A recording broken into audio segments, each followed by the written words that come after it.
The following is brought to you by Texas Financial Advisory. Hi, this is Coach Pete, and if you've got questions about how to safely and properly allocate your investments, you're in the right place. Welcome to the Financial Safari. Broadcasting from coast to coast, it's the Financial Safari with your host, Coach Pete D'Arruda.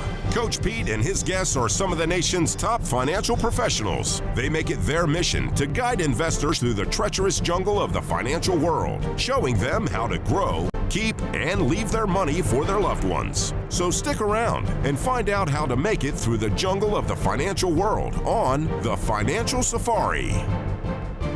Coming up on today's show, we'll go on the air and step inside the radio booth with Coach Pete. Plus, Coffee with Coach, a special retirement discussion. And we'll check in with Coach's Conversation, financial talk with guests from around the country. It's all coming up today on the Financial Safari.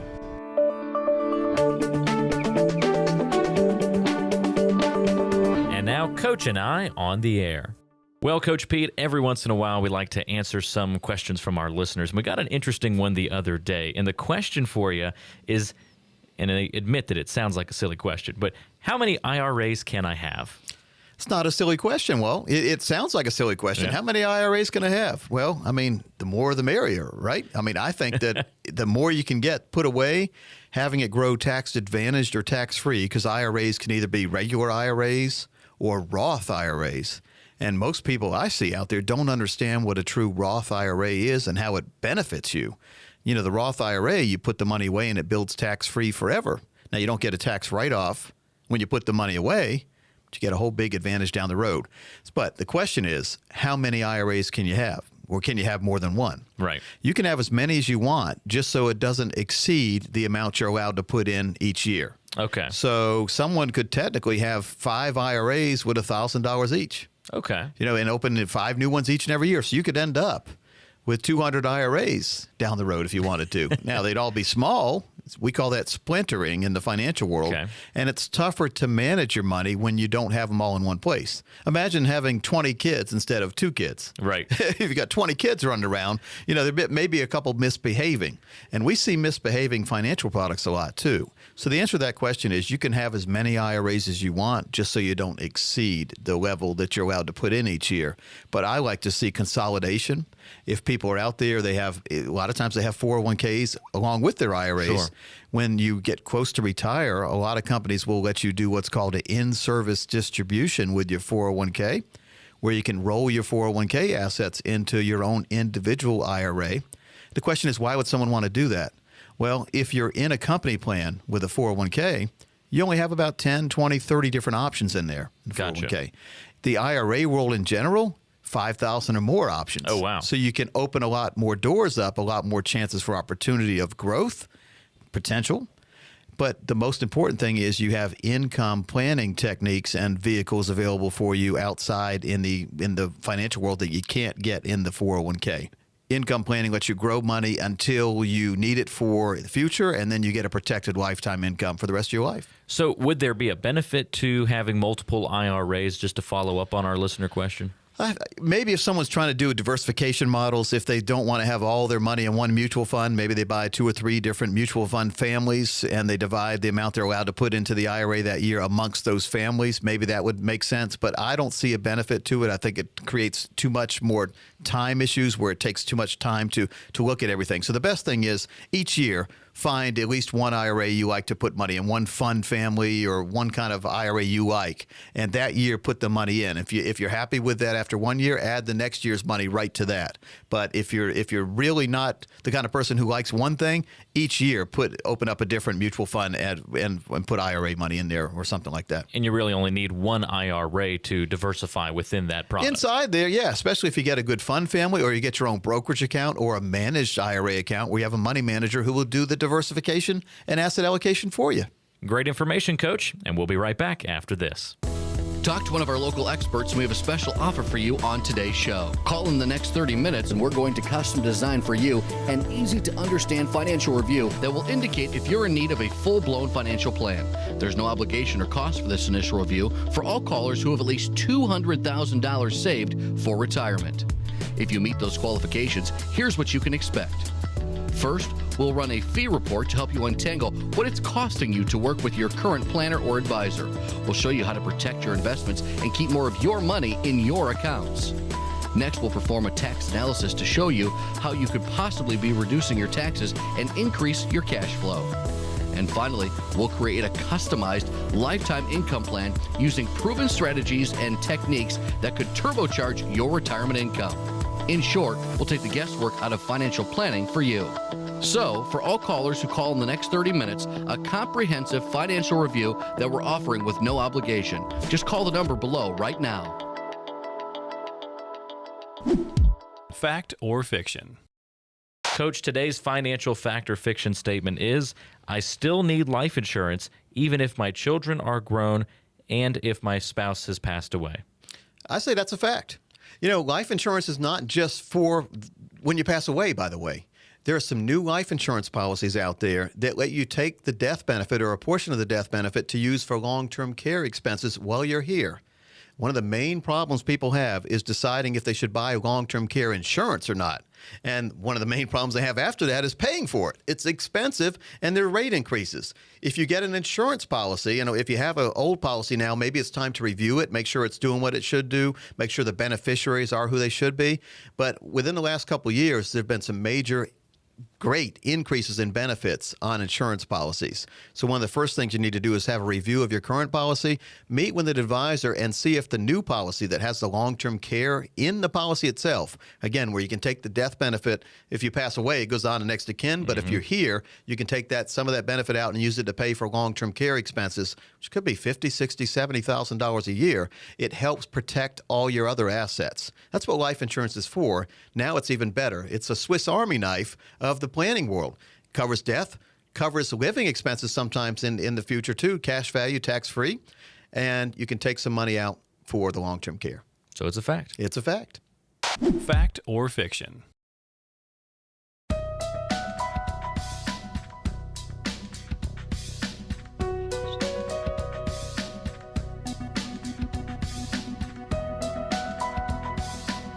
And folks, it's that time of the show where we join our local trusted advisor right in the South Texas area. Her name is Brooklynn, Chandler, Willy. Brooklynn, welcome in. Hey, Coach. You know, financial planning is a technical field, and it's a technical term, isn't it?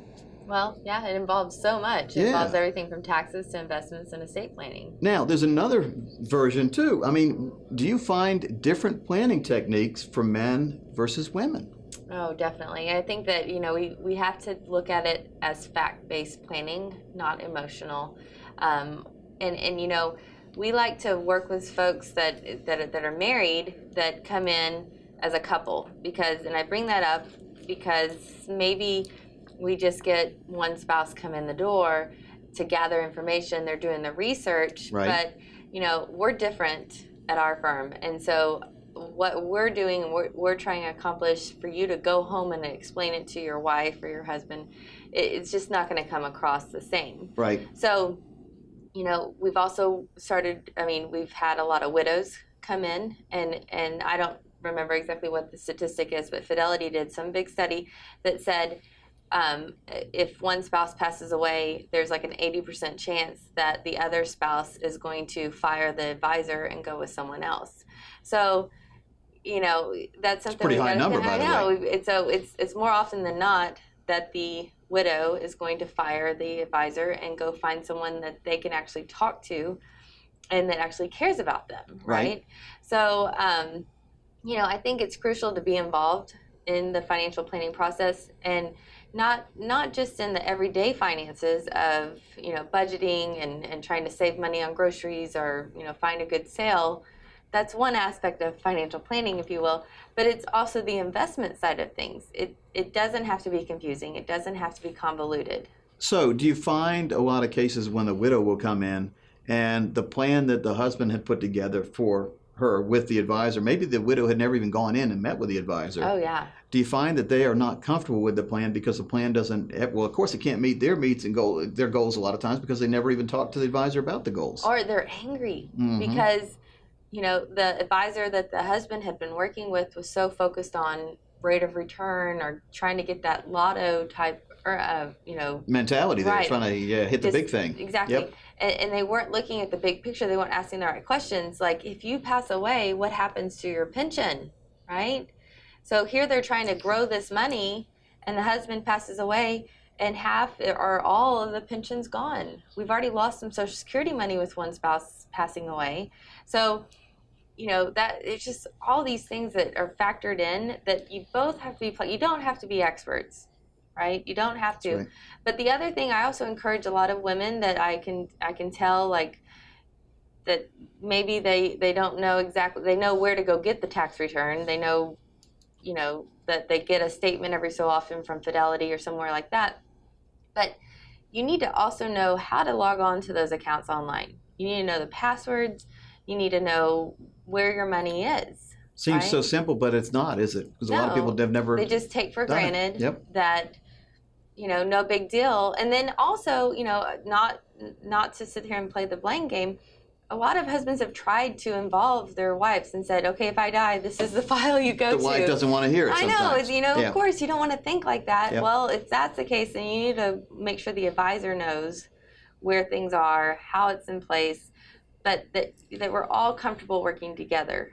So if someone's watching right now and they want to make sure to get everything organized before something happens, or if something has already happened in their family, is it a good time to give you a call? Oh, definitely. I mean, any time's a good time. Yep. You just need to do it, But right? the The procrastination is hard. big enemy. And I understand. I mean, I've done my own estate plan, and so it's tough to sit there and think about those things. So I understand what you're an they're going attorney. through.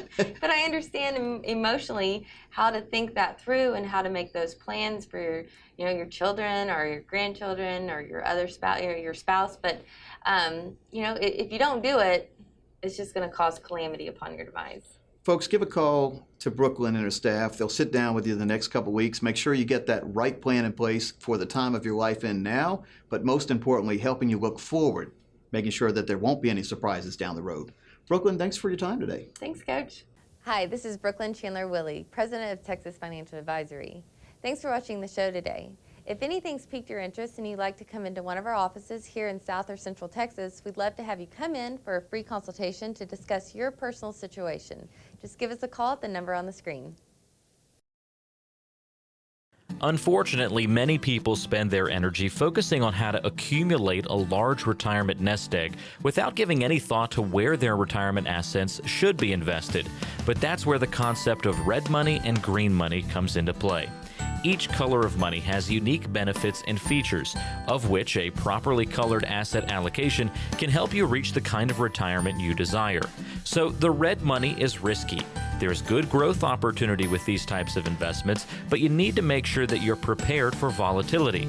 Examples of red money include stocks, bonds, and mutual funds, and these investments can get great returns, but you can also lose everything, so be careful. There's also yellow money. This money is safer than red money, but still provides a nice upside potential without the risk of a major downfall. Yellow money limits volatility in a portfolio, and examples of yellow money include fixed indexed annuities and certain life insurance strategies. The green money, finally, provides the most safety and also guarantees. Growth potential, however, is much less than with red money and yellow money, but your assets are the safest here. Examples include CDs, bank accounts, and fixed annuities. Retirement plans that are too heavily invested in green money, however, run the risk of not keeping up with inflation. It's so important to have a healthy balance of green, yellow, and red money. So make sure your advisor is categorizing your investments in a similar way so that you can be sure you're not overly invested in one color of money.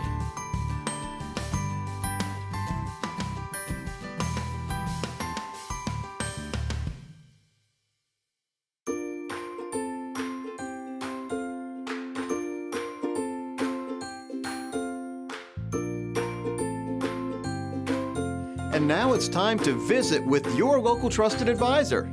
My name is Brooklynn Chandler Willy. I think I tailor-make all my plans for my clients. I don't cookie cutter anything. I get energized whenever I am meeting with someone that's within 5 years out from retiring because there's a lot we can do. I get a little panicky whenever they're about 1 month out from retirement and haven't done any planning, but we can still make it work. I also really like those clients that just retired, maybe didn't do any planning, and we need to put together a plan for them. I feel like those are the folks that I really help out a lot. Each and every week on my radio show, I stress the fact that people need to pay attention to risks they're taking. Do you feel that people are aware of some of the risks they're taking currently with their retirement money?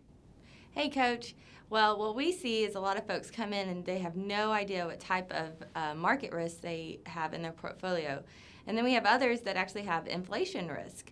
And so we look at everything and decide, look, are you willing to lose 20% in order to possibly gain it back 5, 6, 7 years down the road? Understanding how much risk you can take and how much you can absorb, especially if you're drawing on those investments for income, is key to understand. So is there a way that you can help people determine the amount of risks that they really should be taking with their retirement money?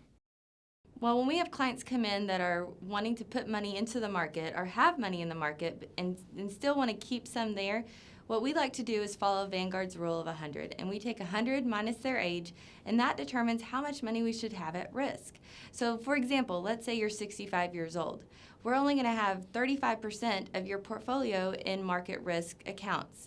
The other thing that we look at is inflation risk. You don't want to have all your money not working for you, and then the cost of goods and services and everything else go up down the road. So in a way, if your money's not earning anything, you're going to be losing money in the same way that you would if you had had it riding in the market roller coaster. And as always, it's been a pleasure having you on the show. Thank you very much for sharing that insight. Thanks so much, Coach. Talk to one of our local experts, and we have a special offer for you on today's show. Call in the next 30 minutes, and we're going to custom design for you an easy-to-understand financial review that will indicate if you're in need of a full-blown financial plan. There's no obligation or cost for this initial review for all callers who have at least $200,000 saved for retirement. If you meet those qualifications, here's what you can expect. First, we'll run a fee report to help you untangle what it's costing you to work with your current planner or advisor. We'll show you how to protect your investments and keep more of your money in your accounts. Next, we'll perform a tax analysis to show you how you could possibly be reducing your taxes and increase your cash flow. And finally, we'll create a customized lifetime income plan using proven strategies and techniques that could turbocharge your retirement income. In short, we'll take the guesswork out of financial planning for you. So, for all callers who call in the next 30 minutes, a comprehensive financial review that we're offering with no obligation. Just call the number below right now.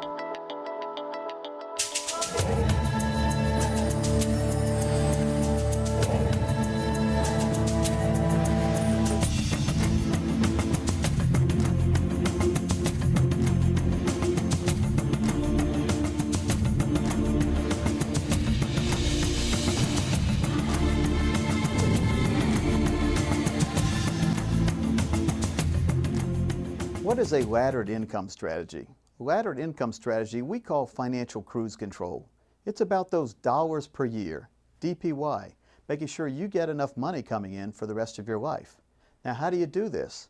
The first thing you must do is identify where all your assets are right now and making sure to find some that you want in these financial cruise control type accounts. Now, financial cruise control is just looking at what you have right now and what you're going to need in the future. Because as you get older, some of the money you have must be in a place to give you that income that you don't have to worry about as you get older. If you want to picture a speedometer goes up and down as you press the gas and let the gas off. If you could get a speedometer or a car that would go in one speed at all times, that's income planning, making sure you have that financial cruise control that'll keep you going to and through retirement. Now, a tachometer is that other gauge that's in a lot of cars that shows you the revolutions per minute that your car's engine is going. And if you have too much risk, you'll notice the financial tachometer bending over to the red part of the gauge, and that's not good. So if you get close to the financial red zone, which we look at, anyone 55 and older is in the financial red zone. you're getting close to retirement, or you may even be retired. So it's vitally important that you have that money tachometer attached to your accounts. Financial cruise control is just looking at the assets you have now, taking some and putting them in a place that you will have income regardless of what happens in the market. That's why we tie that in with a laddered strategy, because if all your money is tied to the market, when the market goes the wrong way, your future income suffers. So the opinion here is take some money off the table each and every year from the risk world, put it into a laddered income strategy so that as you get into retirement and further through retirement, that your money is always going up, it's always coming in, and you never have to worry about what's going to happen if the market goes the other way. Laddering your money, getting a proper laddering strategy, will give you that peace of mind knowing that you have money to and through retirement, and you never depend on the market's ups and downs to get you what you need to get in the future.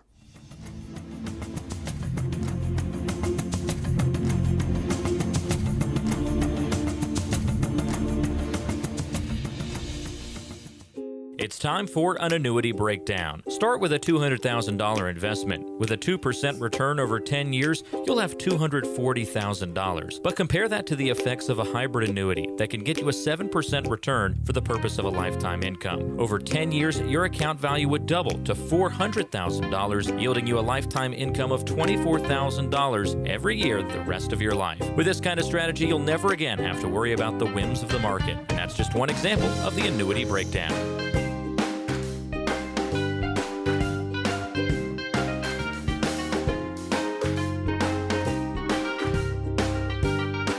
Now, Coach's Conversation.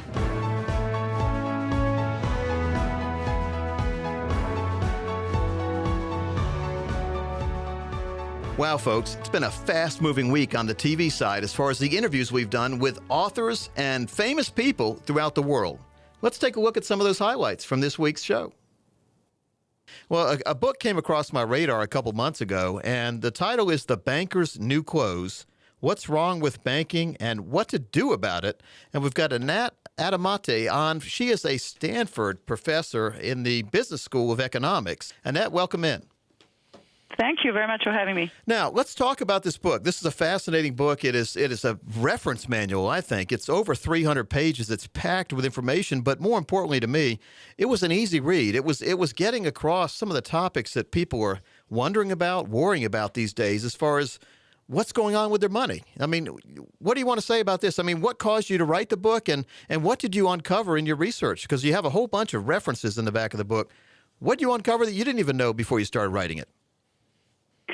Well, I just didn't know what a rabbit hole banking is. What people get away with doing and saying, basically. It's really amazing what goes on there, and we wrote the book to alert people to all the stuff that we're being confused about unnecessarily. It's not that hard. It turns out if more people don't understand the issues, they can continue getting away with all of that they are doing, which is basically taking way too much risk on way too much borrowed money and putting everybody else at risk, like speeding on a highway at 120 miles an hour. Yeah, it's often been said that the only banker people really have known in their life or know what's going on in that banker's life is Mr. Drysdale from the Beverly Hillbillies. People really don't realize what's happening in the banking industry, do they? That's right, and partly it's because the banks get access to such easy money from ourselves. Recently, among prize-winning statements by a CEO of my bank, Wells Fargo, I couldn't have even think of a statement so silly. He said in an interview, front page of Financial Times, that he doesn't want to use more funding from long-term debt, let alone equity, the hated equity, of course, because he has self-funded deposits, and therefore, he said, he doesn't have much debt. Wow. Mr. Stump forgot that my money is his debt. The deposits are the bank's debts. They owe the money to us. And if they can't pay, or somebody suspects they can't pay, the deposit insurance is going to have to pay, and eventually taxpayers will have to pay. Right now, the deposit insurance fund doesn't have money to pay overnight if J.P. Morgan Chase with over $1 trillion of deposits fails. So it's a big problem. We do have banks that are too big to fail. And when we look at just the consumer, the general consumer right now, we see people with way too much debt, either credit card debt or they're borrowing from their house. Again, it's happening again. They're borrowing from their house to play the stock market or to do renovations to the house. And we haven't learned. That was only 5 years ago when the collapse happened because of that. And people are doing the same thing again, aren't they?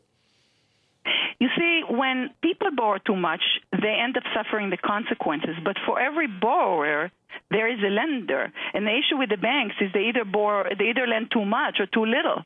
And they often do lend too much. I have said a few years ago, watch out for the municipalities. The banks lend them too much. They lend too much to Greece. Why? Look at Cyprus. Cyprus could lend to Greece entirely with borrowed money. What a wonderful business. Promise 4% to some Russian oligarchs, which is you can't get without taking risk. Turn around and spend the money lending to the Greek government, promising 15% wonderful spread while it lasts, until it doesn't last. Right. And that's what happens. So people are over borrowing partly because the banks want to lend and lend, sometimes too much, and sometimes to people who get, high interest rates, very bad collection techniques, and all kinds of things. Everybody needs to watch their borrowing, but we especially don't need the banks to borrow 97 or 95 or even 90% of all their investments. Why do they need to do that? For example, they rush to pay dividends instead of just retaining and investing it, like Warren Buffett and many companies perfectly do. They can, they just don't want to because they prefer to borrow cheaply from us, from all of us. Well, folks, this is a fascinating book, The Banker's New Clothes, What's Wrong with Banking and What to Do About It. We've been talking to Anat Adamati, and she is a professor of business at the Stanford School of Business and Finance. And if you joined us late on this interview or if you'd like to hear it again, go to financialsafari.com. There'll be a link to where you can buy the book as well as listen to the interview. Thanks very much for your time today. Thank you very much for having me. Hi, this is Brooklynn, Chandler, Willy, President of Texas Financial Advisory. Thanks for watching the show today. If anything's piqued your interest and you'd like to come into one of our offices here in South or Central Texas, we'd love to have you come in for a free consultation to discuss your personal situation. Just give us a call at the number on the screen.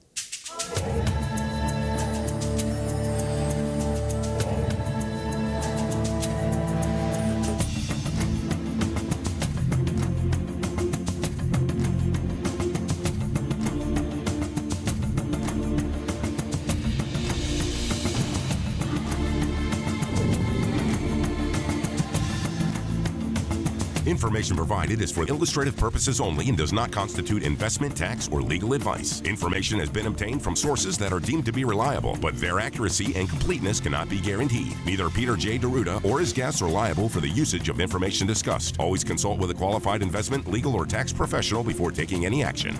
Annuity guarantees are based solely on the financial strength and claims-paying ability of the issuing company. Individuals should thoroughly review the contract for specific details of the product features and costs. Income payments and withdrawals from deferred annuities are generally taxable as ordinary income in the year they are taken.